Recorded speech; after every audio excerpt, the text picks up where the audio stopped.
নমস্কার বন্ধুরা, মায়ের রান্নায়ন ব্লগ চ্যানেলে আপনাদের সকলকে জানাই অনেক স্বাগত।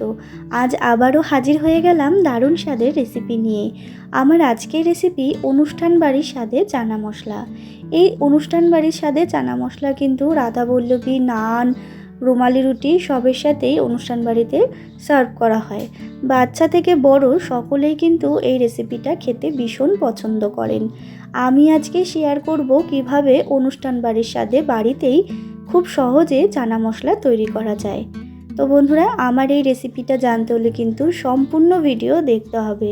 আর এই রেসিপিটা কিন্তু আমি সম্পূর্ণ আমিষ পদ্ধতিতে করব। তো চলুন আর বেশি দেরি না করে ঝটপট শুরু করি। তার আগে যারা এখনও চ্যানেলটাকে সাবস্ক্রাইব করেননি তারা অবশ্যই চ্যানেলটাকে সাবস্ক্রাইব করে পাশে থাকা বেল আইকনটা ক্লিক করে রাখবেন। প্রথমেই এই রেসিপিটা তৈরি করার জন্য আমি এখানে 400 গ্রাম মতো কাবলি ছোলা নিয়েছি। আমি এই কাবলি ছোলাটাকে 3 থেকে 4 ঘন্টা ভিজিয়ে রেখেছিলাম। আপনাদের হাতে যদি সময় বেশি থাকে তাহলে আপনারা ওভারনাইটও ভিজিয়ে রাখতে পারেন, যার যেরকম সুবিধা। এরপরে একটা প্রেসার কুকার নিয়ে নিয়েছি। সেই প্রেসার কুকারের মধ্যে আমি দিয়ে দিলাম কাবলি ছোলাগুলো। তারপরে ছোলাগুলো দিয়ে কিন্তু আমি দিয়ে দিচ্ছি পরিমাণ মতো জল। এরপরেই আমি একে একে দিয়ে দেবো পরিমাণ মতো লবণ, আর দিয়ে দেবো পরিমাণ মতো হলুদ গুঁড়ো, আর দিয়ে দেবো 2টো তেজপাতা। এরপর একটা সাদা কাপড়ের মধ্যে আমি দিয়ে দিচ্ছি কিছুটা পরিমাণ চা পাতা, মানে যেই চা পাতা আর কি আমরা ফুটিয়ে চা খাই সেটাই।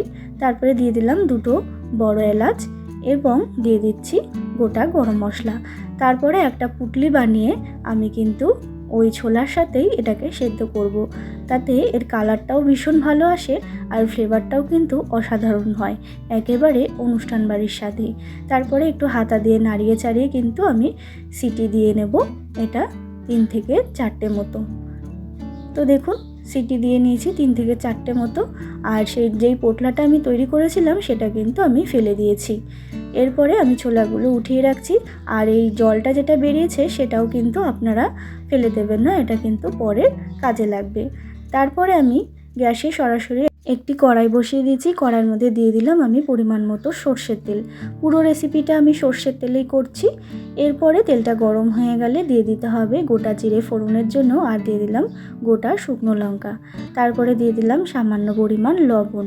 তারপরে ফোড়নের একটা মিষ্টি গন্ধ বেরিয়ে আসলে দিয়ে দিতে হবে এখানে 2টো পরিমাণ পেঁয়াজ কুচি। এখানে 2টো মিডিয়াম সাইজের পেঁয়াজ কুচি ব্যবহার করা হয়েছে। এবার হালকা করে ভেজে নিচ্ছি। তো দেখুন বন্ধুরা, পেঁয়াজ কুচিটাকে হালকা করে ভেজে নিয়েছি। তারপরে আমি দিয়ে দেব এখানে আদা, রসুন এবং কাঁচা লঙ্কার পেস্ট। আদা, রসুন আর কাঁচা লঙ্কা আমি একসাথেই পেস্ট করে রেখেছিলাম, সেটাই দিয়ে দিলাম।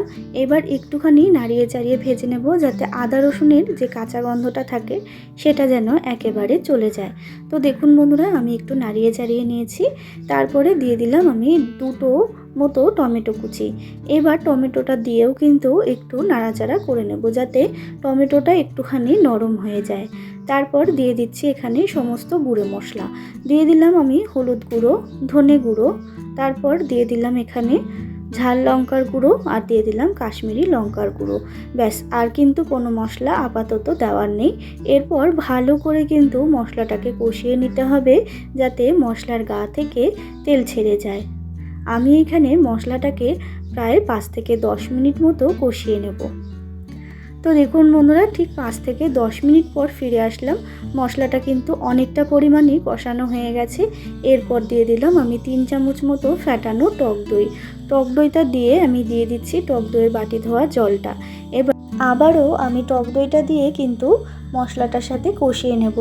আর টক দইটা দেওয়ার সময় কিন্তু মাথায় রাখবেন গ্যাসের ফ্লেমটা যেন একদম লো থাকে, নাহলে কিন্তু টক দইটা কেটে যাওয়ার সমস্যা থাকতে পারে। তো দেখুন, টক দইটা দিয়ে একটুখানি কষিয়ে নিয়েছি। তারপরে দিয়ে দিলাম আমি এখানে আমচুর পাউডার, আর দিয়ে দিলাম এখানে চানা মশলার গুঁড়ো পাউডার। এরপর দিয়ে দিলাম পরিমাণ মতো চিনি। যেহেতু এখানে আমচুর পাউডার আর টক দইটা দেওয়া হয়েছে, তাই এখানে চিনিটা কিন্তু ব্যবহার করতেই হবে। আমচুর পাউডারে একটা টক ভাব থাকে, আর টক দইতেও কিন্তু একটা টক ভাব থাকে। সেই কারণে কিন্তু চিনিটা ব্যবহার করলে নুন, ঝাল এবং টকটা ব্যালেন্সে থাকবে। তারপর দিয়ে দিলাম আমি এখানে সেদ্ধ করে রাখা কাবলি ছোলাগুলো, মানে চানা, আপনারা যে যেটাই বলুন। তারপরে আবারও মশলার সাথে কিন্তু ছোলাগুলোকে আমি কষিয়ে নিচ্ছি। তো দেখুন বন্ধুরা, মশলার সাথে কিন্তু আমি ছোলাগুলোকে খুব ভালো মতো কষিয়ে নিয়েছি। এরপরে আমি যে প্রেশার কুকারের জলটা আমি ফেলতে বারণ করেছিলাম, মানে সেদ্ধ করা জলটাই কিন্তু এর মধ্যে ব্যবহার করতে হবে। দেখে বুঝতেই পাচ্ছেন আমি ওই জলটাই কিন্তু দিলাম, আর কিন্তু এক্সট্রা করে কোনো জলের ব্যবহার আমি করব না। এবার ভালো 5 থেকে 10 মিনিট মতো আমি ঝোলটাকে ফুটিয়ে নিয়েছি। এরপর আমি দিয়ে দিচ্ছি এখানে কাসুরি মেথি। কাসুরি মেথিটাকে একটু হাতের মধ্যে ডলে আমি দিয়ে দিলাম। এরপর একটু নাড়িয়ে চাড়িয়ে দিয়েছি, তারপরে দিয়ে দিলাম 1 চামচ মতো বাটার। ব্যাস, আর কিন্তু কিছু দেওয়ার নেই। আর আমার কিন্তু একেবারে রেডি হয়ে গেছে। আমি এই ঝোলটা রাখবো কারণ চানা মশলা কিন্তু একটু যখন ঠান্ডা হয়ে যায় একটু গ্রেভি হয়ে যায়, সেই কারণে। তো এরপরে আমি সার্ভ করে দিচ্ছি।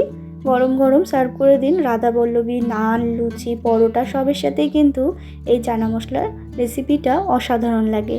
বাড়িতে একবার হলেও এইভাবে ট্রাই করে দেখবেন, সবাই কিন্তু আঙুল চেটে খাবেই।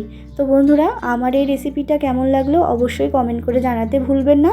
ভালো লাগলে অবশ্যই একটা লাইক শেয়ার করবেন। আর যারা এখনও চ্যানেলটাকে সাবস্ক্রাইব করেননি তারা অবশ্যই চ্যানেলটাকে সাবস্ক্রাইব করে পাশে থাকবেন। আর যারা আমার চ্যানেলটাকে সাবস্ক্রাইব করে আমার পাশে আছেন তাদেরকে জানাই অসংখ্য ধন্যবাদ। এইভাবেই আমার পাশে থাকবেন, আমিও আপনাদের পাশে আছি। তো বন্ধুরা, আজকের মতো এইটুকুই। আবারও হাজির হব নতুন কোনো রেসিপির সাথে।